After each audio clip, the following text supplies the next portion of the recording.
कादिर मंदोखेल साहब, ये आपने सर हुज़ैफा साहब की गुफ्तगू सुनी, उन्होंने कहा मोहसिन नकवी साहब का बयान आपके सूबे के लिए था, सूबे सिंध के लिए था, सिस्टम वहां पे कोलैप्स कर गया, कराची के अंदर कोलैप्स कर गया। Your remarks. मेरे ख्याल में मंसूर अली खान साहब, जो ज़फ़र मां साहब ने कहा कि आपका आत और मेरे गिरबान में होगा, अगर इसी बात पे आ जाए तो मेरे ख्याल में हज़ारों लोगों की आत और ज़फ़र मां के गिरबान में होंगे। क्योंकि एक शो में मेरे साथ उन्होंने कहा कि हमने इमरान खान साहब को ऑफर की है कि आप मिडिल ईस्ट के किसी मुल्क में चले जाए, तो इमरान खान साहब ने नहीं, मुझे आप यूरोप या अमेरिका भेज दे। जब एंकर ने सवाल किए कि ये बातें आउट आपको ऑफ कैसे कंटेक्स्ट है, पता, ये ऐसे नहीं है। भाई चुप कर यार, मैं बीच में ना बोलता क्योंकि मेरे ऊपर आप इल्जाम लगा रहे हैं, मैं शो में बैठा हुआ हूँ। ये बिल्कुल आउट ऑफ कंटेक्स्ट। मैंने ये कहा कि बानी तहरीक इंसाफ की ख्वाहिश है अपनी डील बारी की, पे बोलने हम भाई डील चुप करो, अपनी बारी पे बोलो यार। हुज़ैफा साहब, नहीं आप डायरेक्ट नहीं, मैं बिल्कुल गुफ्तगू के बीच में नहीं बोलता। हुज़ैफा भाई आप रिबटल दे दीजिएगा, हुज़ैफा साहब रिबटल दे दीजिएगा, जरा कादिर साहब बात कंप्लीट करने अपनी। जी कादिर साहब, गो अहेड, गो अहेड। यार खुदा की कसम, झूठ की और फरेब की तो सियासत इन्हीं से सीखे कोई। अच्छा जी, मैं वो शो आपको भेज दूंगा, क्लिप मेरे पास पड़ा हुआ है, जो उन्होंने ये कहा कि हमने इमरान खान को ऑफर किए मिडिल ईस्ट किसी मुल्क में, तो एंकर ने बोला, और इमरान खान ने बोला नहीं मुझे यूरोप या अमेरिका भेज दिया। तो एंकर ने सवाल किया कि आपको कैसे पता? बोले हमारे पास ऑडियो टेप है। चैलेंज करता हूँ ज़फ़र रहमान मेरी बात को झुठला दे। और फिर ये मेरे गिरबान किया, हजारों पीटीआई के लोगों के आज भी तेरे गिरबान में होंगे, खैर आपके ऊपर क्या फर्क पड़ता है। फिर दूसरी बात, वो तर्जमानी जो कर रहे हैं या उसकी तशरीह कर रहे हैं मोहसिन नकवी साहब की, कोई अक्ल का अंधा बता दी मुझे कोई ये बात कि मोहसिन नकवी है शहबाज शरीफ काबीने का, और वो उनको पता है पर मुराद अली शाह की और सुहेल अफरीदी की काबीना के। कोई अक्ल वाली बात कर, खुदा का वास्ता पूरे दुनिया आपको देख रही है। और फिर मोहसिन नकवी साहब ने जो बातें की है, ये बात भी क्या मुराद अली शाह और सुहेल अफरीदी के लिए कही कि शहबाज शरीफ जो ना अगर 12 घंटे काम कर रहे हैं, वो अगर 16 घंटे भी कर रहे तो होने का कुछ नहीं।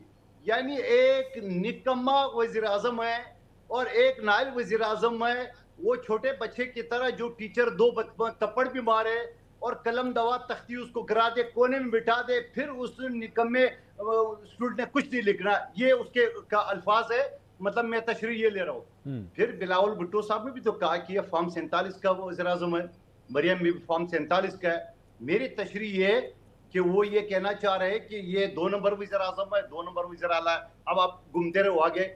सवाल ये सारी चीजें फिर जब आप घुमा रहे हो दूसरी की तरफ तीसरी की तरफ, चीख चीख के और जो ऊंचे बात पे करके, इनसे आप किसी को कन्विंस नहीं कर सकते। मुझे पता चला आप भी छोटे मोटे वकील हो, तो आप ये करते हैं, आप अपनी आर्गूमेंट से दलाल से अगले को कन्विंस कर ले। फिर दूसरी बात है कि ये जो सारी लाकानियत आप करें, आप मरियम में भी क्या ये जो सीसीडी के जरिए आप लोगों के कत्लेआम कर रहा है, पीका ऑर्डिनेंस के जरिए आप जो ना वो जर्नलिस्टों को और कारकुनों को जो ना वो जबान बंद कर रहे हो, ये कौन से कानून में आता है, कौन सा अखलाकियात में आता है? और फिर उसके बाद आप जो पूरा पाकिस्तान का चचा भतीजे ने लुट के वो जो सारा माल लाहौर में लगा रहा है, उसके बावजूद आपका लाहौर का जो हाल है वो दुनिया ने देखा, अभी पानी में डूबता हुआ और गटर में खवातीन गिरते हुए। और फिर आपके आज की बात है, जो गाजियाबाद एक पुलिस स्टेशन में एक वो जो है वो क्या कहते हैं, जो बच्ची है जो मेंटली अपसेट है, उसके साथ आपके पंजाब के ताकतवर पुलिस जैसे कहता है उसके सब इंस्पेक्टर उसके साथ जाती के। यार कोई ये दास्तानें तो आपके घर से निकल रही है, आपकी सूबे से निकल रही है।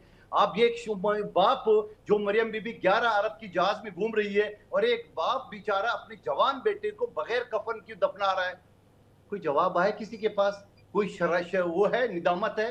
16 साल बच्ची को जो बाप के माँ के गोद में उसको चलनी कर दी है कोई निदामत का बयान मरियम बीबी की या किसी उजरा का? और फिर आपको उस सीसीडी कादिर भाई एक बात बताइए, कादिर साहब एक सवाल का जवाब दीजिए। तफ्तीश भी हम ही करेंगे। कादिर साहब एक सवाल का जवाब दीजिए। पाकिस्तान तहरीक इंसाफ अब हुकूमत के खिलाफ एक नया प्लान लेकर आई है। 27 तारीख को 27 सितंबर को इमरान खान साहब की रिहाई के लिए एक बड़ी मुल्क की वो एक तहरीक शुरू कर रही है, और वो पाकिस्तान पीपल्स पार्टी से भी रब्ता करना चाहती है। खबर ये आई है, आप लोग इंटरेस्टेड होंगे उनको सपोर्ट करने में या उन्हें ज्वाइन करने में? देखिए मंसूर अली खान साहब, मेरे ख्याल में वो सुहेल अफरीदी साहब ने 4 अगस्त की जो आपकी मीडिया की खबर है उसके मुताबिक जब मोहसिन नकवी साहब से मुलाकात हुई है, वो 27 तारीख की बजाय उन्होंने एक कल एहतजाज रखा और एक जुमरात की रात को जो ना पूरे पाकिस्तान में डी चौक का ऐलान किया है। तो यकीनन अगर सोहेल अफरीदी साहब का एक ही अगर मुद्दा हो कि खान को रिहा करो, इस पे शायद हम साथ नहीं दे। अगर वो जमहूरियत की, आइन की और ये सारी धांधली ज़दा जो इलेक्शनों की उसके खिलाफ बात करेंगे तो यकीनन पीपल्स पार्टी उसका साथ देगी। और मैं अगर ये कहूँ कि वो हुकूमत के खात्मे के लिए अगर ये तहरीक चलाते हैं, आप साथ देंगे? अगर इसको मैं लफ्ज़ को ये मेरे ख्याल में देना चाहिए। पहले भी जब हमारे नून लीग के साथ ताल्लुकात कशीदे थे, मैंने इनको बोला पीटीआई के दोस्तों को कि आप अदम एतमाद की तहरीक लाए। आज भी मैं कहता हूं कि पीटीआई जरा हिम्मत करे, अदम एतमाद की तहरीक जमा करे। नहीं मेहदर पंचोता साहब, ये सारी गुफ्तगू आपने सुनी, लेकिन थोड़ी देर पहले हुज़ैफा रहमान मुझे सर मौका पहले दे दें, क्योंकि मैं सवालों का जवाब, ये डायरेक्ट मुझ पे बहुत इल्जाम आए हैं सर आपकी बात। हुज़ैफा भाई जरा वो ना वो मोमेंटम खराब हो जाएगा सर, बारी पे बोल लीजिएगा ना। मैं हुज़ैफा साहब मोमेंटम खराब हो जाएगा। आपने बातें की हैं, मैं भी तो नहीं, मैंने लिख ली है हुज़ैफा भाई, मैंने उसके मुताबिक चले ना। हुज़ैफा भाई मैंने लिख ली है, आप दीजिएगा जवाब। मैं जरा नईम साहब से पूछ लूं। यही है कि मुझे इन्हें जवाब देने दें, उसके बाद बेशक आप उन्हें 10 मिनट दे दें। मैं इजाजत से मैं जरा तो फिर आप दो आपस में रख लें, मैं साइड नहीं मुझे सिर्फ 2 मिनट की बात कर रहे थे पंचोता साहब, क्योंकि डायरेक्ट मुझ पर इल्जाम उन्होंने लगाए हैं बहुत सारे। सर वो मैं आ जाता हूं हुज़ैफा भाई, मैं आ जाता हूं। ਤੁਸੀਂ ਵੀ ਤੇ ਲਾਇਆ ਨਾ ਲੀਮਾ ਆਪਾ ਦੇ ਉੱਤੇ ਤੇ सोहेल अफरीदी ਤੇ मैं आप चुप करके सुनता रहा। इल्जाम नहीं लगाया, वो तो अलीमा आपा खुद आपको एंडोर्स कर देंगे, उन्हें व्हाट्सएप करके। चले नईम साहब से, नईम साहब आपको पता है, मैं वैसे बता दूं, आपको पता है नईम हैदर पंचोता साहब एक ऐसी शख्सियत हैं पार्टी के अंदर जिनका मुसलसल अलीमा खान साहबा से रब्ता रहता है। इनसे बेहतर मेरे ख्याल में कोई बता नहीं सकता हमें इस बारे में। नईम साहब आप जवाब दे दो। सर एक मिनट ठहरे हुज़ैफा साहब, जरा पहले नईम साहब की बारी है, प्लीज मेरी रिक्वेस्ट है। नईम साहब आप जरा पहले इस बारे में बताइए, इसकी तस्दीक की जा सकती है कि सोहेल अफरीदी साहब का फोन नहीं उठा रही है अलीमा साहबा?